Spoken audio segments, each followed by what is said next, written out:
Olá, telespectadores da TV Prevê.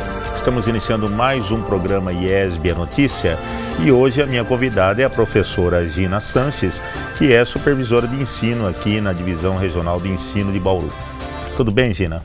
Tudo bem, professor Said. Obrigada pelo convite.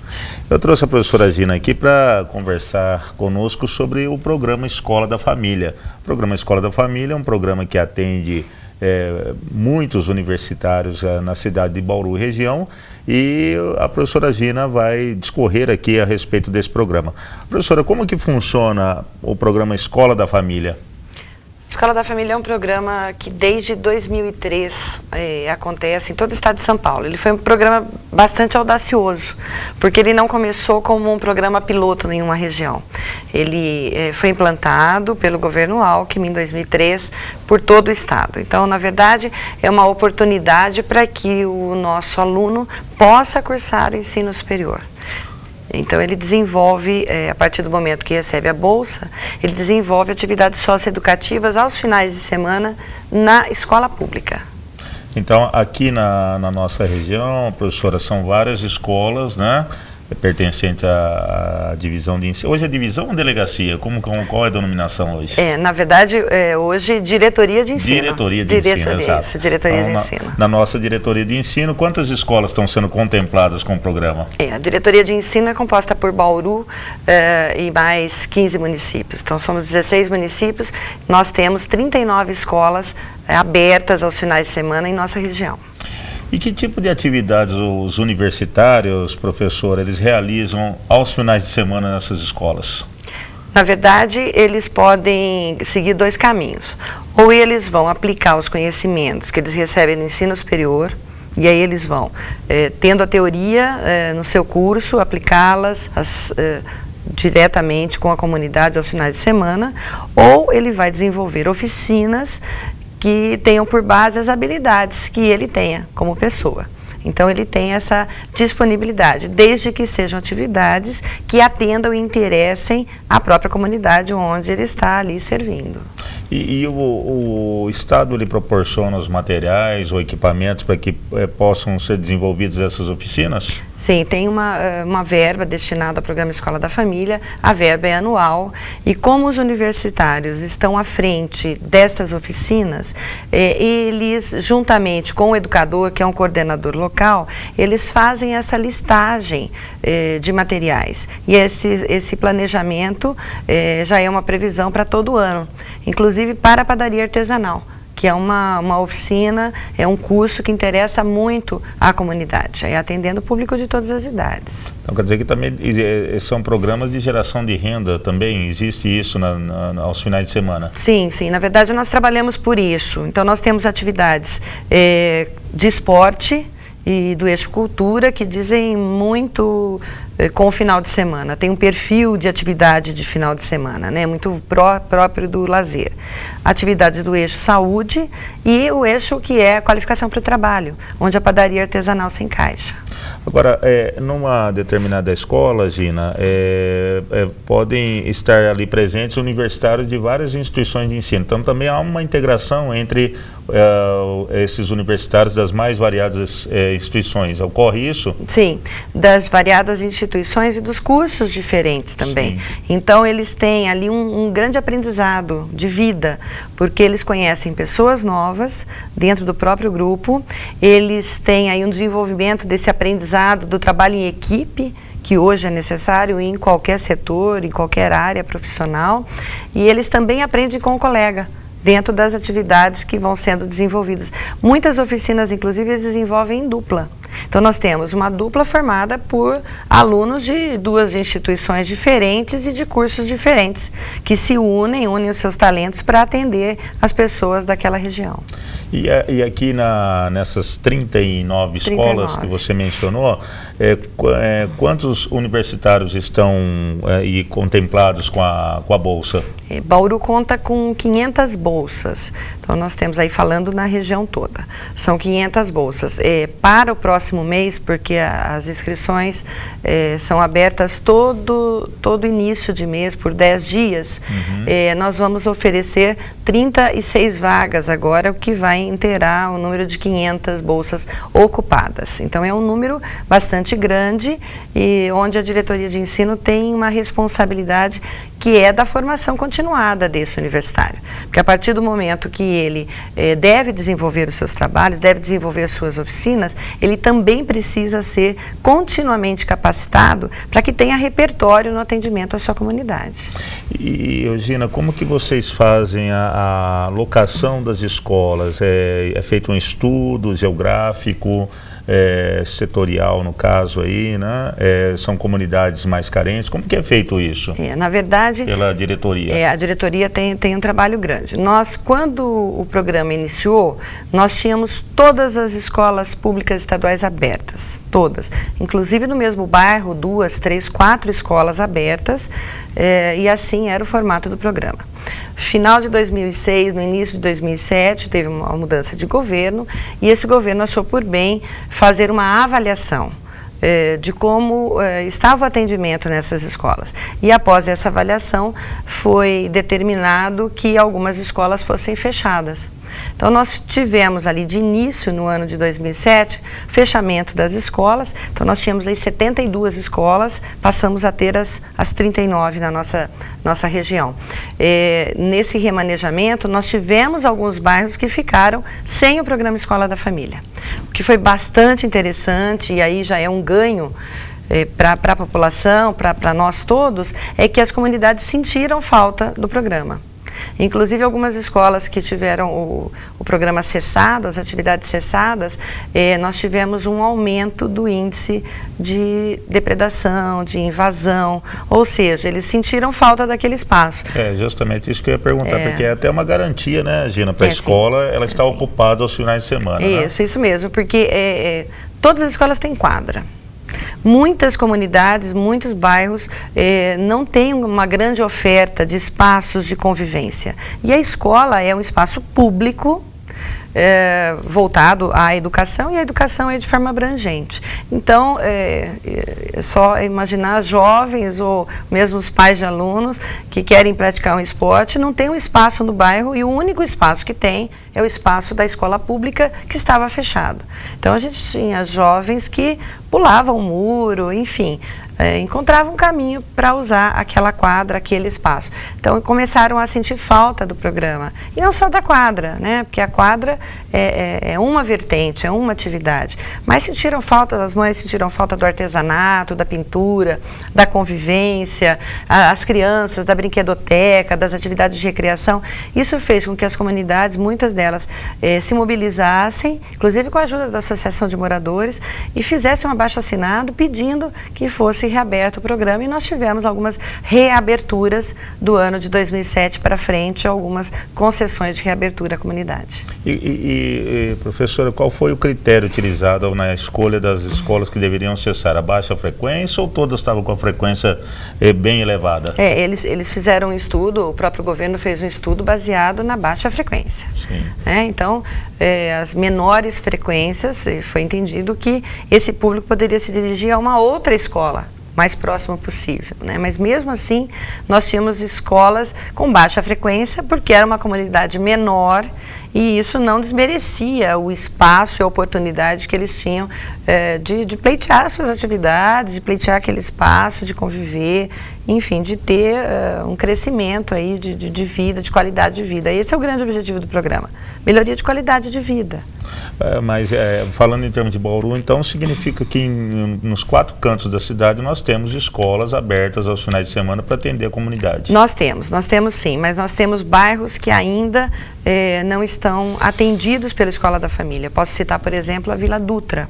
Vila Dutra, ela tem ali 3 escolas hoje, escolas estaduais, e nós não temos o programa funcionando.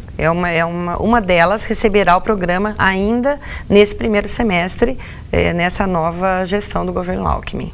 Você colocou que vai haver uma nova seleção, né? Quais são os critérios, professora, para selecionar os universitários? Na verdade, o critério, desde o início do programa, o critério é socioeconômico. Então, não é a ordem de inscrição, não é nada disso. Na verdade, o programa ele foi idealizado para que os universitários os novos universitários, possam aí estudar e ao mesmo tempo desenvolver essas atividades, tendo um crescimento pessoal. Só que a demanda é muito grande. Nós temos ali muitas inscrições. O nosso número de bolsas já é um número razoável e a demanda é bastante alta. Então, o critério é socioeconômico. É uma checagem entre o que é renda da família e o que é gasto para essa família. Então, vendo se realmente a mensalidade não cabe no orçamento daquela família. Então, esse é o critério. Então, isso é uma pergunta bastante pertinente, professor, porque universitários que se inscreveram, por exemplo, no ano passado, eles nos questionam muito. Eu estou esperando a bolsa há 6 meses, 8 meses, há 1 ano. E, de repente, um colega da faculdade fez a inscrição há 2 meses e foi contemplado. Então, na verdade, o critério é esse. Se eu estou inscrita e por acaso, algum outro candidato tem uma situação econômica mais defasada, ele é mais necessitado, independente do período, a concessão é por esse critério, é socioeconômico. E essa inscrição é feita via site, Gina? Como que se dá ou é feita lá na diretoria de ensino? Como que funciona a inscrição? Ela é via site. Ela é via site também uma orientação importante. A primeira etapa ela é feita pela internet, no site da Escola da Família. Porém, na etapa seguinte, na semana seguinte, os candidatos já devem levar os documentos comprobatórios do que eles lançaram como dados na internet. Então, o que acontece? Às vezes os dados são lançados lá e quando levam os documentos não comprovam 100% dos dados que foram informados. E aí nós temos, então, uma diferença e nem sempre o candidato é aprovado. Então, o real deve ser colocado no site para que depois ele não tenha dificuldade em comprovar. Um outro engano é que quando o universitário faz a sua inscrição pelo site, ele não coloca gasto com educação. Ele já pensa que ele vai ganhar a bolsa, então ele não vai ter. Mas é o gasto que ele tem no ato da sua inscrição. Então, ele ainda está pagando o valor da sua mensalidade. Então, ele deve colocar o gasto da mensalidade, o gasto com transporte e tudo mais. É um gasto facilmente comprovado pelo boleto bancário da instituição. Então, ele deve colocar e comprovar, porque isso faz com que, na hora da checagem, isso é feito pela Secretaria de Estado da Educação, feito em São Paulo, não é feito pela Diretoria de Ensino, eles possam perceber que a renda e aquilo que é gasto não é compatível, portanto, há necessidade da concessão de bolsa. Gina, você falou que, então, a bolsa é concedida mediante uma contraprestação por parte desses universitários, né? Sim. Quantas horas atualmente é essa contraprestação de serviço para a comunidade? Isso. Hoje nós temos aí um novo horário. Do ano passado para cá, os universitários devem desenvolver atividades por 12 horas aos finais de semana. 12 horas. 12 horas, porque eles reduziu desde o começo. Sim. No começo do programa eram 20 horas, eram 8 horas aos sábados, 8 horas aos domingos e 4 horas de reuniões, de preparação, de formação. Hoje nós temos um formato diferenciado porque entendemos que o nosso universitário, ele precisa de tempo para estudar, ele precisa de tempo para desenvolver os seus trabalhos, então é um tempo menor, ele trabalha 6 horas aos sábados e mais 6 horas aos domingos. Temos turnos diferentes, já que o programa fica aberto por 8 horas aos sábados e aos domingos. Você comentou do crescimento pessoal desse aluno, mas também tem um crescimento profissional, né? Sem dúvida. Porque há uma ligação entre o que ele estuda e o que ele realiza, conforme você já colocou. Como que é trabalhado isso? Existe o preparo, como você disse? Quer dizer, tirando essas 4 horas agora da reunião, como que é feito esse preparo para que haja essa conciliação entre o que ele está estudando e o que ele vai desenvolver junto à comunidade? Como nós temos em cada escola um educador profissional, que é um coordenador local, é um professor, portador de licenciatura plena, esse educador continua trabalhando com formação toda semana na diretoria de ensino. Então, ele é o grande responsável por fazer a formação do seu grupo de universitários. Isso é bastante importante. É o educador que convive com esse universitário. Cada um deles desenvolve projetos. Então, ele começa ali com a experiência de escrever um projeto. de propor um projeto de atendimento àquela comunidade. Então, a partir do momento que ele escreve o projeto e vai desenvolver, e vai pensar no material e pensar em como vai organizar essa oficina, esse educador profissional está fazendo todo o acompanhamento e toda a orientação para que haja esse crescimento do próprio universitário que está ali. Certo. Nas atividades que acontecem junto à comunidade, conforme você já colocou, são 3 eixos, né? São 4 eixos, né? Por exemplo, na questão da saúde, o que está sendo trabalhado atualmente junto às comunidades? O que mais nos preocupa com relação à saúde agora é a questão da dengue. Nós temos um crescimento gigante com relação aos casos de dengue. Isso tem preocupado a todas as comunidades. Dentro do Escola da Família, nós temos um monitor responsável por ações preventivas na escola, que nós chamamos de projeto AP. Ele tem desenvolvido junto com os universitários, inclusive neste final de semana último, nós tivemos um outro curso de formação para que os universitários possam ser agentes educacionais na área da saúde, alertando a comunidade, fazendo orientação, porque os focos acontecem nos lugares menos esperados. Mesmo naquelas famílias que se acham cuidadosas e tudo mais, os focos acontecem dentro das escolas, enfim. Então, esses universitários têm sido capacitados para trabalhar no eixo saúde, pontualmente com a questão da dengue. Só para a gente ter uma ideia, nossos telespectadores terem uma ideia, Gina, numa escola, por exemplo, vamos colocar aí, que atenda uma comunidade expressiva, qual que é a frequência do público, né, que procura a escola aos finais de semana? É uma frequência bastante variada, depende mesmo da população daquele bairro. Vamos pensar numa população grande, como a Vila São Paulo, por exemplo, que a Escola Carlos Chagas recebe ali um público enorme. Ele recebe em torno de 300 a 350 participações por final de semana. É bastante bem expressivo, é intenso. As escolas recebem, as que menos recebem público, recebem em torno de 120 a 150 participações aos finais de semana. Porque a pessoa, quando vai, normalmente ela não participa de uma atividade, ela participa de um futebol de manhã, à tarde ele está em outro curso. Nós temos cursos preparatórios também para o CTI, por exemplo. Inclusive, no segundo semestre, são cursos gratuitos. Aliás, tudo que é ofertado na Escola da Família é gratuito. Não há nenhum cunho financeiro, nada disso. Então, ele participa de vários programas. Então, o número de participações acaba sendo grande e, por isso, faz diferença para aquela comunidade. Então, por essas 12 horas, o aluno tem a bolsa integral junto à instituição de ensino, né? Sim, sim. A instituição também não pode cobrar nada do aluno nesse convênio, né? Não pode. Cada instituição já tem o seu contrato feito com a própria FTE, com a Secretaria de Estado da Educação, então ela se torna uma instituição parceira e o aluno não tem custo. Exceções de custo, quando o aluno tem uma dependência, tem uma reprova, alguma coisa, aí realmente o custo é do aluno.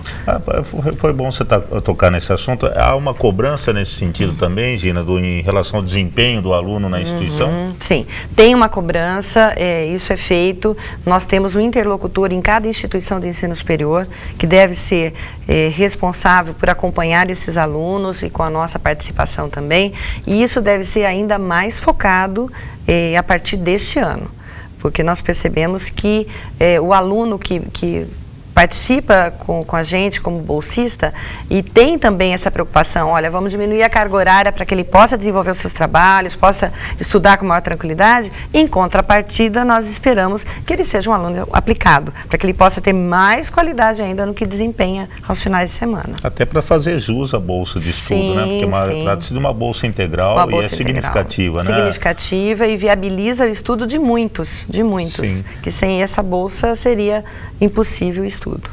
E lá, como as escolas são ocupadas aos finais de semana, né? E para segunda-feira fica tudo em ordem, tudo arrumadinho, tudo muito bem cuidado. Deve ser bem cuidado. Nós temos uma prática aí chamada jogo limpo. Nosso jogo limpo funciona da seguinte maneira: ao final do sábado e ao final do domingo, nós encerramos as atividades para o público alguns minutos antes e aí a escola é deixada em ordem. Faz parte do nosso compromisso, enquanto Escola da Família, de deixar a escola tão em ordem quanto recebemos no sábado, no início do dia. Inclusive, em reposição de aulas, uma coisa bastante interessante é que a Escola da Família trabalha junto com as crianças na reposição de aulas. Então, fazendo um recreio dirigido, trabalhando quando as aulas se estendem aí para o sábado. Então, é um trabalho integrado. A Escola da Família faz parte da escola. É uma escola única de segunda a sexta e aos finais de semana. Então quer dizer que se houver reposição de aulas para os alunos aos finais de semana, o programa participa desse processo? Participa desse processo. Nosso interesse é que cada vez mais a escola veja que a Escola da Família vem para agregar, vem para trazer aquele aluno que pode durante a semana ter algum problema de comportamento, possa não se adequar, mas que ao final de semana ele vem para a escola com muito prazer. E isso aproxima esse aluno da instituição escolar, do gestor que está lá ao final de semana também, porque nós temos o gestor presente aos sábados e domingos. Então, isso é um ganho e isso contribui para o currículo. Além do Escola da Família, Gina, nós temos outro projeto que é o Ler e Escrever, né? Também desenvolvido pela FDE, né? Sim. Como que funciona o Ler e Escrever? O Ler e Escrever ele tem algumas diferenças com relação à Escola da Família, embora a bolsa seja integral também, mas o aluno ele atua durante a semana letiva. É como um estágio bastante sério que ele desenvolve. Então, este aluno vai às salas de aula e acompanha o professor durante todo o período. Ele atua às 20 horas semanais, acompanhando esse professor, trabalhando com as dificuldades de aprendizagem e levantando as dificuldades que esse professor tem, levando até a instituição de ensino superior, para que o professor orientador, responsável da instituição, possa ajudar no desenvolvimento de atividades para sanar ou pelo menos minimizar os problemas de aprendizagem daquela criança. Que é o que o público conhece como o segundo professor na escola, né? Na verdade são universitários da área de pedagogia. Pedagogia ou letras, e o que nós mais temos aqui na diretoria de Bauru são alunos da pedagogia e realmente ele não é regente, ou seja, ele não substitui o professor, ele não assume a classe sozinha, ele trabalha sempre em parceria com o professor, deixando inclusive o professor com tempo mais livre para atender as dificuldades de aprendizagem. Certo. Gina, e agora como supervisora de ensino, eu vou te fazer a seguinte pergunta. E com relação ao período integral, nós estamos distantes ainda do período integral? Da escola de tempo integral, né? Na verdade, nós temos uma discussão aí antes ainda da escola de tempo integral. Se nós queremos a escola em tempo integral e aí todos os alunos daquela escola em tempo integral obrigatoriamente, ou se nós vamos pensar no aluno em tempo integral. A escola oferecendo oportunidade e a família, né, e o aluno discutindo ali se ele quer ser um aluno em tempo integral. Né? Porque uma coisa quando a escola é em tempo integral, todos os alunos daquela instituição obrigatoriamente devem estar lá no período completo de aulas. Né? Tirando a autonomia das famílias de decidir se isso é melhor para o seu filho ou não. Então, a nossa discussão tem sido pelo aluno em tempo integral, onde a escola possa oferecer oficinas que valham a pena no contraturno das aulas. Seria, então, opcional para os alunos, né, e para as suas famílias decidirem se gostaria da permanência dele na escola ou não. E aí a grande oferta de cursos que façam diferença na vida desse aluno. Aquilo que ele faria normalmente se os pais tivessem tempo, condição de levá-lo para um curso de línguas, para um balé, uma aula de dança, seja qual for, para um teatro. Então, é isso que a escola precisaria oferecer, para que o aluno tivesse interesse em permanecer na escola e não fosse uma imposição de horário. Certo.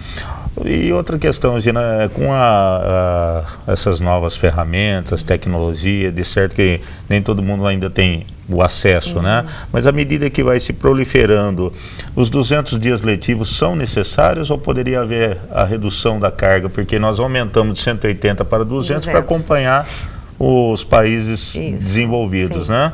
Na época. Mas e agora? Será que é necessário? São necessários esses 200 dias? Eu acredito que sim. Acho que 200 dias é é um tempo bastante suficiente, necessário para o aluno. O que nós precisamos ver é a qualidade desses 200 dias.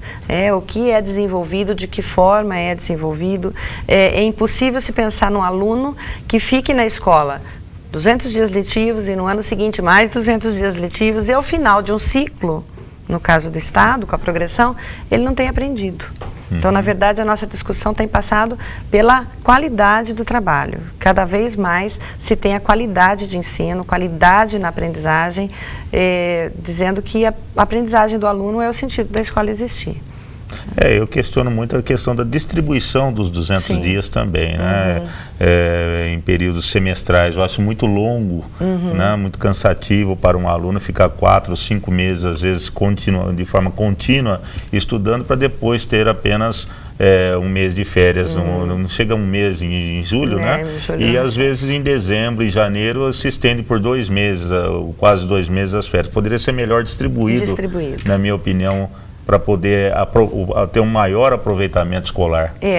Melhor distribuído, concordo com você, seria interessante esse pensamento, essa organização, e também entender que dia letivo não é só o dia de aula, né, no banco escolar. Sim. Né, isso é uma dúvida de muitos pais. Quando se tem uma atividade diferente, mas foi dia letivo? É dia letivo. Eu tenho aluno, eu tenho professor, não se aprende só com lousa, ou com o caderno, ou com a apostila, com os livros, se aprende na convivência, se aprende numa atividade cultural, uma atividade esportiva. Então, dia letivo, levando em conta todas as possibilidades de atuação entre aluno e professor.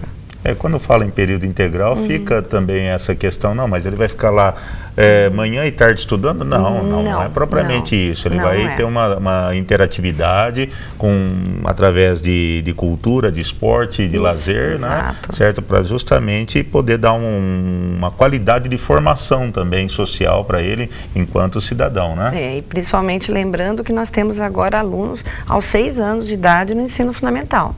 Sim. Então, uma criança de 6 anos de idade, ela continua sendo a mesma criança que estava na última etapa da educação infantil. Então, ela precisa de tempo, ela precisa da atividade apropriada para a sua idade, ela precisa de espaço, ela precisa do material. Isso é importante lembrar. Então, esses 200 dias para essas crianças precisam ser muito bem planejados, para que tenha sentido para ela, que ela possa ver que a escola continua sendo um espaço prazeroso, como ela era a educação infantil até há meses atrás. Gina, para nós encerrarmos, então coloque novamente para os telespectadores como pode ser feita a inscrição na Escola da Família, o que é necessário em termos de documentos e o site, parece que tem um site de acesso. Por favor, coloque para que a comunidade tenha conhecimento, saiba como fazer a inscrição, as pessoas que desejam participar do programa. A Escola da Família tem um site próprio, é o escoladafamilia.fde.sp.gov.br. Todos os meses, nos 10 primeiros dias do mês, nós temos aí a abertura de inscrições. Então, o primeiro ato é que esse candidato possa ler o regulamento. No regulamento que consta nesse site tem toda a documentação prevista e que principalmente ele entenda que para pleitear uma bolsa, ele deve estar já devidamente matriculado numa instituição de ensino superior, que essa é uma grande dúvida. Eles querem tentar a bolsa para depois pensar no estudo, mas ele deve já estar matriculado porque o convênio é estabelecido entre a instituição e a Secretaria de Estado da Educação. E com relação aos programas federais, então muitas vezes há uma certa confusão, porque o aluno não se inscreve na Escola da Família achando que ele precisa ter feito o Enem.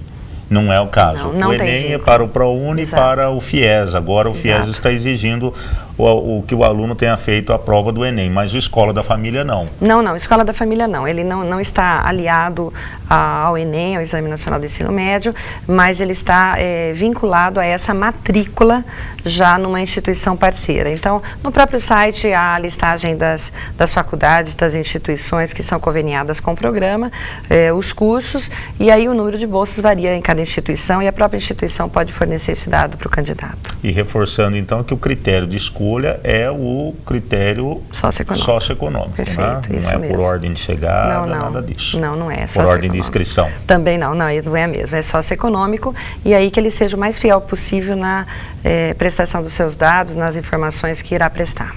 Tá ótimo, então eu gostaria de agradecer a professora Gina Sanches, que é supervisora de ensino da Diretoria de Ensino aqui de Bauru, e que veio ao nosso programa para explicar para a comunidade como que funciona o programa Escola da Família. Ele já está há quanto tempo, Gina? E nós vamos completar em agosto deste ano 8 anos de Escola da Família. 8 anos de Escola da Família, um projeto muito bem sucedido do governo do Estado de São Paulo, e que está aí proporcionando aos finais de semana que as escolas abram para atender a comunidade nos mais diversos segmentos, né, que interessa a ela.